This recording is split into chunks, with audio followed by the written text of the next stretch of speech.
Okay, so here we have another off the rip wicked ramble video. I start every video by saying okay, and that's just how I do my intro.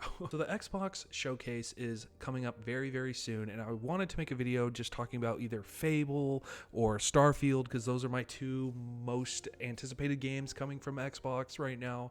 But I figured that I should do a video on the entire showcase as a whole, because I think there could be a lot of surprises in it. Obviously, the two games I just mentioned are very, very big, and Starfield itself is getting like its own showcase, so I'm not really expecting too much from the Xbox one in that field. I'm trying to manifest a good look into Fable, and also at least some sort of look into the Indiana Jones game, whether it's actually a trailer this time, even if it's just CG, or maybe even just like the smallest glimpse of how the game is going to work. I know that we heard the rumor, or it might be confirmed now, I don't know, but we heard the talks of the whole within the next 12 months model being dropped, so we can really get whatever at this showcase. I also think Xbox is coming into the showcase with a lot of spunk, but B, a lot of pressure. Again, I'm not a console warrior at all, but the PlayStation showcase just wasn't that good. If you take out Spider-Man, I don't know what other games in that showcase are first party, but every other game that was shown,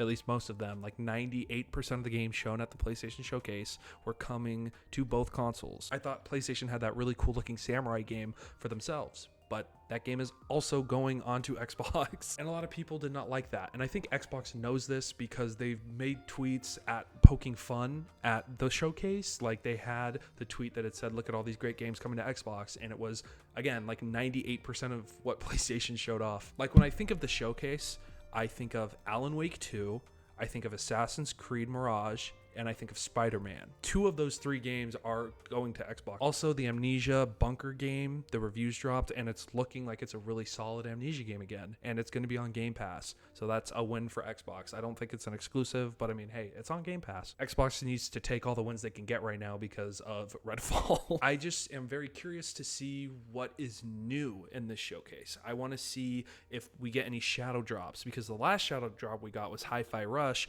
and that's one of the best games of the year, at least in my opinion. I think if you argue that Hi-Fi Rush isn't a good game or isn't even a great game, I just don't really think you understand gaming that well. Now, if you say, I can recognize it's a great game, it's not my style, that's completely different, because it's not everyone's style. It's, you know, your combat is based off of rhythm. You don't have to follow it. It makes the game a lot better if you do. So I understand that that's not for everybody. But again, I have not been following Xbox too closely. So they could either really surprise me or really disappoint me. There's no in between. I feel like after the tease with all like the fairy dust leading up to the Xbox and the Xbox controller, I feel like that pretty much confirmed that Fable is going to be there. But then there's insiders saying that Fable is not showing up.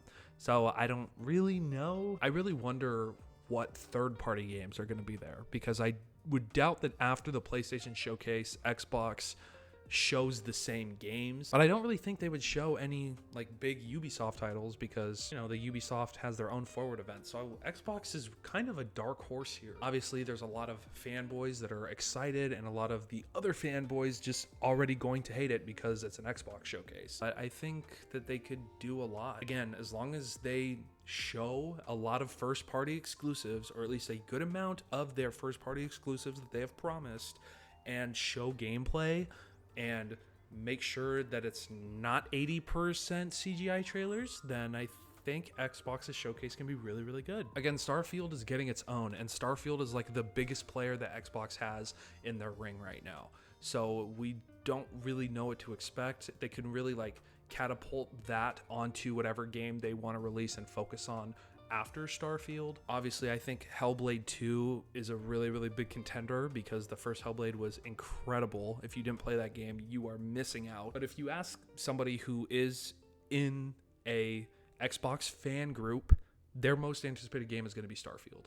And Starfield is getting its own show. So I don't really see Xbox jumping the gun and kind of revealing too much when they would just do that at the showcase. I mean, for all I know, maybe they drop like a huge Starfield bomb and then in the showcase go more in detail with it. They could do that too. But yeah, I felt like kind of just discussing the whole showcase in general and how it could go either way is more important than just focusing on Fable or Starfield, because both of those games will get their own dedicated video down the line, because I'm very excited for both of them. And if the Indiana Jones game is anything like I'm thinking, then it could probably get its own video as well. And we know that Xbox felt the Redfall debacle.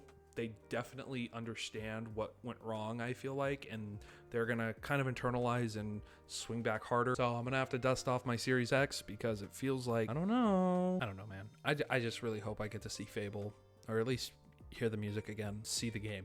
I'd rather see the game. Please show me the game, please. Also, if you've made it this far in the video, in my last video, I was talking about Quidditch Champions and how I wasn't a playtester and I was bitter about it, and then I checked my email, and that's all I'm gonna say.